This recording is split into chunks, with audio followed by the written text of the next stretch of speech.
नमस्कार साथियों और विद्यार्थियों। इस वीडियो के अंतर्गत हम क्षितिज भाग 2 के पाठ राम लक्ष्मण परशुराम संवाद के 6वें काव्यांश कहु लखन मुनिशील तुम्हारा का सासुर वाचन, संदर्भ, प्रसंग व व्याख्या पढ़ेंगे और इसकी विशेषताओं को भी जानेंगे। तो आइए शुरू करते हैं। सबसे पहले सासुर वाचन। कहु लखन मुनिशील तुम्हारा, को नहीं जाने विदित संसार। माता पितहि और इन भयनी के, गुरु रिनु रहा सोच बड़ जी के। सो जनु हम रही माथे काड़ा, दिनी चली गए ब्याज बड़ बाड़ा। अब आनिया ब्याह भरिया बोली, तुरत देऊ में थैली खोली। सुनु कटु बचन कुठार सुधारा, हाय हाय सब सभा पुकारा। रघुबर परसु दिखा बहु मोही, विप्र विचारी बचो नृप दोही। मिले न कभऊ सुभट रन गाड़े, द्विज देवता घर ही के बाड़े। अनुचित कही सब लोग पुकारे, रघुपति स्यान लखनु निवारे। लखन उतर आहुति सरिस, भृगुबर को पुकृसान।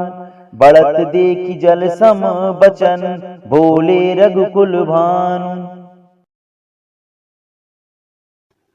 आइए अब हम संदर्भ पढ़ते हैं। तो प्रस्तुत पद्यांश या काव्यांश हमारी पाठ्य पुस्तक क्षितिज के पाठ राम लक्ष्मण परशुराम संवाद से लिया गया है।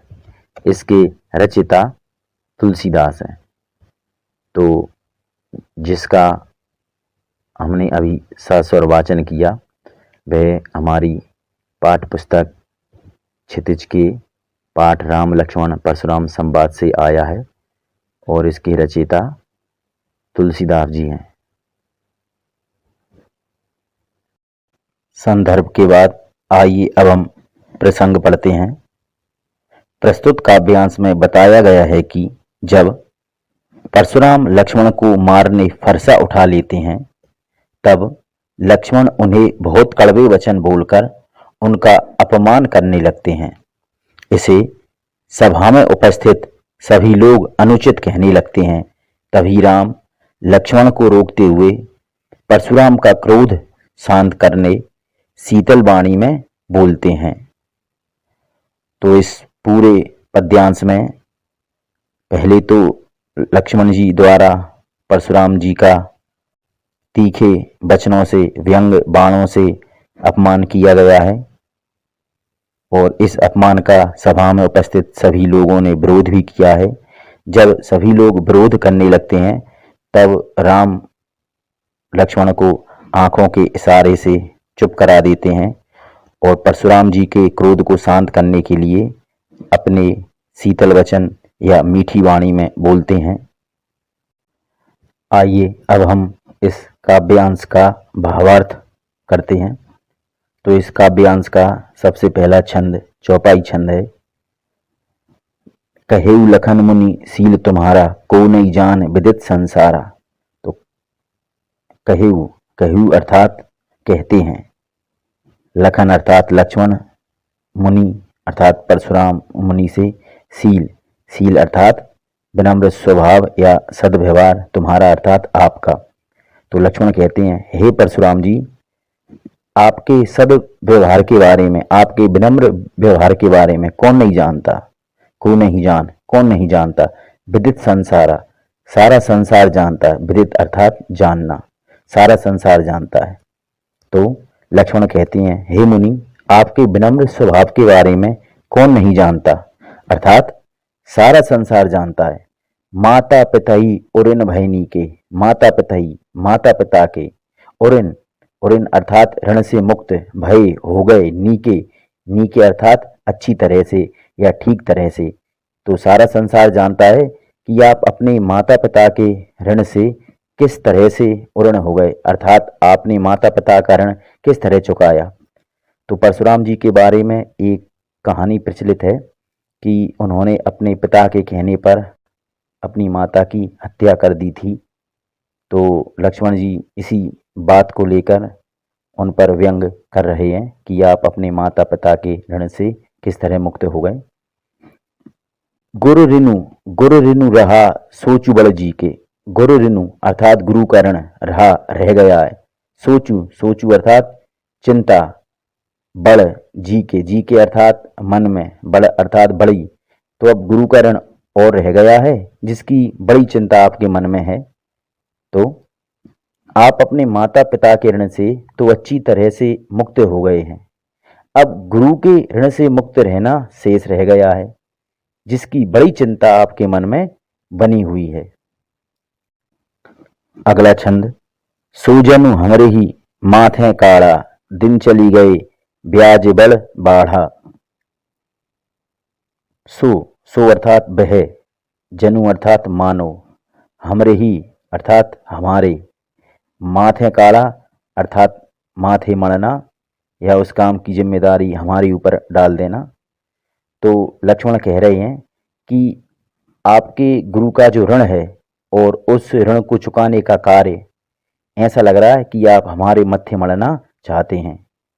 दिन चली गए ब्याज बड़ बाढ़ा। दिन चली गए अर्थात बहुत दिन हो गए या बहुत दिन बीत गए। ब्याज अर्थात ब्याज, बड़ अर्थात बहुत, और बाढ़ा अर्थात बढ़ गया। तो बहुत दिन हो गए और ब्याज बहुत ज्यादा बढ़ गया।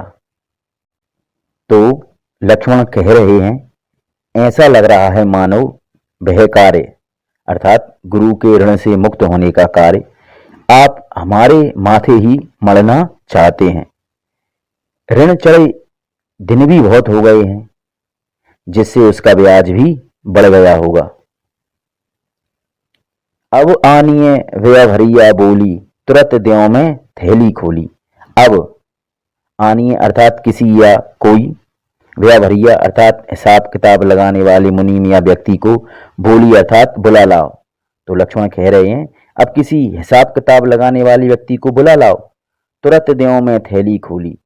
तुरंत अर्थात तुरंत ही, देव अर्थात दूंगा, मैं अर्थात मैं, थैली खोली अर्थात थैली खोलकर मैं तुरंत उस ऋण को चुकता कर दूंगा या उस ऋण को और उसके ब्याज को दे दूंगा। तो अर्थ हुआ अब किसी हिसाब करने वाले को बुला लाइए, मैं तुरंत थैली खोलकर ऋण चुका देता हूं। अगला छंद है।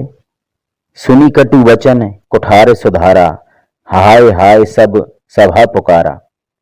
सुनी अर्थात सुनकर, कटु वचन अर्थात कड़वे वचन, कुठार अर्थात कुल्हाड़ा या फरसा, सुधारा अर्थात संभाल लिया या ठीक तरीके से उसे पकड़ लिया। तो लक्ष्मण के कड़वे वचन सुनकर परशुराम ने अपने फरसे को संभाल कर मारने के लिए पकड़ लिया। हाय हाय सब सभा पुकारा।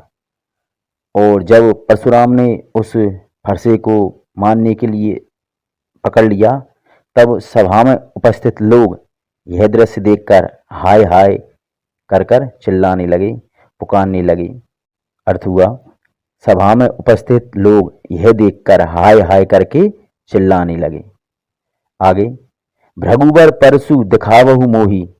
लक्ष्मण कहते हैं भृगुबर अर्थात हे परशुराम, परशु अर्थात फरसा, दिखावहु दिखाते हो, मोही मुझे। तो अर्थ हुआ तभी लक्ष्मण उत्तेजित होकर बोलते हैं हे परशुराम जी, आप मुझे बार बार फरसा दिखा रहे हैं। विप्र विचारी बचो नृप दोही। विप्र अर्थात ब्राह्मण, विचारी अर्थात जानकर या समझकर या देखकर, बचों छोड़ता रहा या बचाता रहा, नृपदोही हे राजाओं के शत्रु। तो लक्ष्मण के कहने का आशय है कि मैं आपको ब्राह्मण समझकर युद्ध से बचाता रहा, आपको मैं छोड़ता रहा।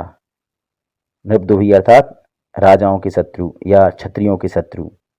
तो अर्थ हुआ हे राजाओं के शत्रु, मैं आपको ब्राह्मण समझकर छोड़ता रहा। अगला छंद है। मिले न कभऊ सुभट रन गाड़े, द्विज देवता घरई के बाड़े।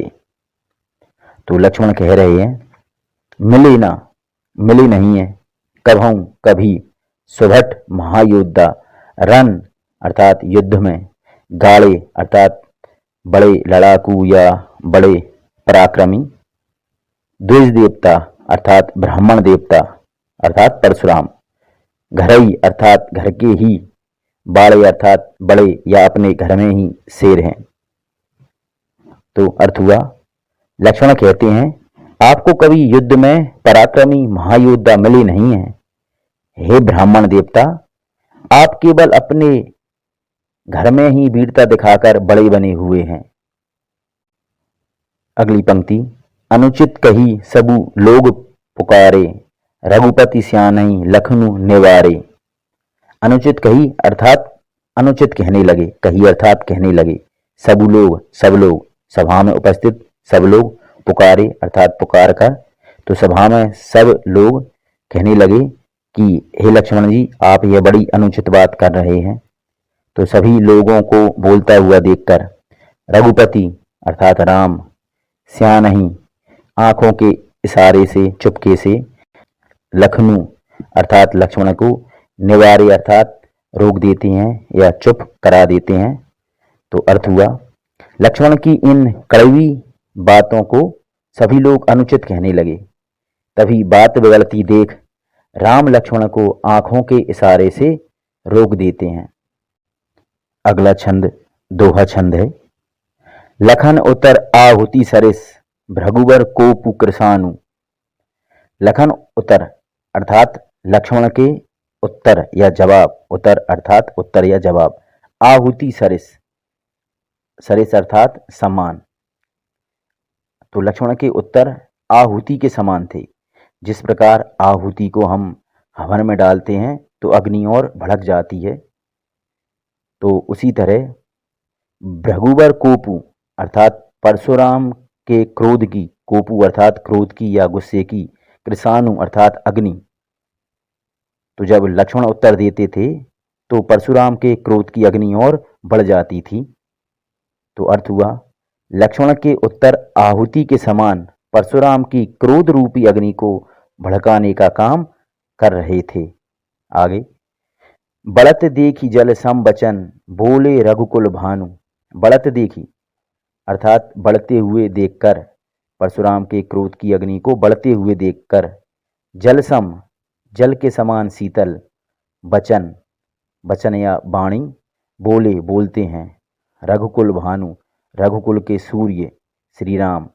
तो परशुराम के क्रोध की अग्नि को बढ़ता हुआ देखकर उसे शांत करने के लिए रघुकुल के सूर्य श्री राम बोलते हैं।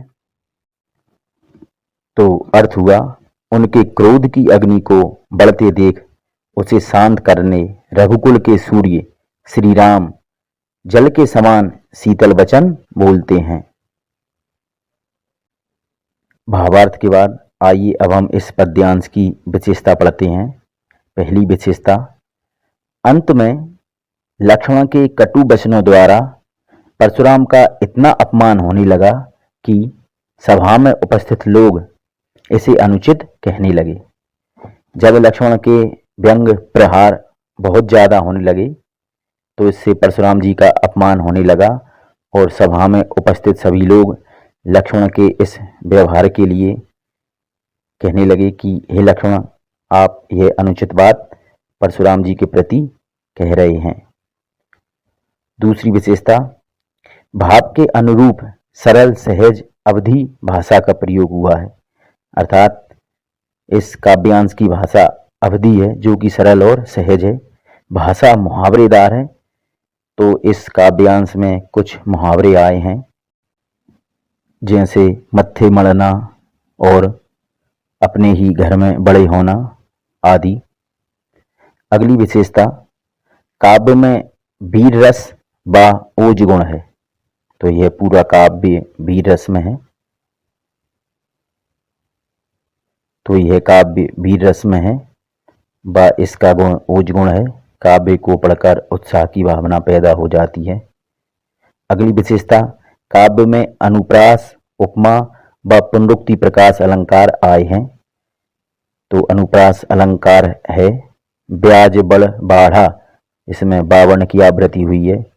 विप्र विचारी बचों इसमें भी बावर्ण की आवृत्ति हुई है। तो यह दोनों अनुप्रास अलंकार के उदाहरण हैं। उपमा अलंकार, लखन उत्तर आहुति सरिस, तो उत्तर को आहुति के समान बताया गया है, तो उत्तर की तुलना आहुति से की गई है, इसमें उपमा अलंकार है। जल सम वचन, तो वचनों को जल के समान शीतल बताया गया है, तो इसमें भी उपमा अलंकार है। अगला अलंकार पुनरुक्ति प्रकाश, तो हाय हाय, इसमें पुनरुक्ति प्रकाश अलंकार है, क्योंकि एक ही शब्द की आवृत्ति हुई है। तो इस तरह इसमें अनुप्रास, उपमा व पुनरुक्ति प्रकाश अलंकार आए हैं। अगली विशेषता काव्य चौपाई एवं दोहा छंद में है। तो इस काव्य में शुरुआत में चौपाइयाँ हैं और इसका अंत दोहा छंद से हुआ है। तो इस तरह इसमें यह दोनों छंद हैं। इस प्रकार राम लक्ष्मण परशुराम संवाद का हमारा अंतिम 6वां काव्यांश भी पूरा हुआ। धन्यवाद।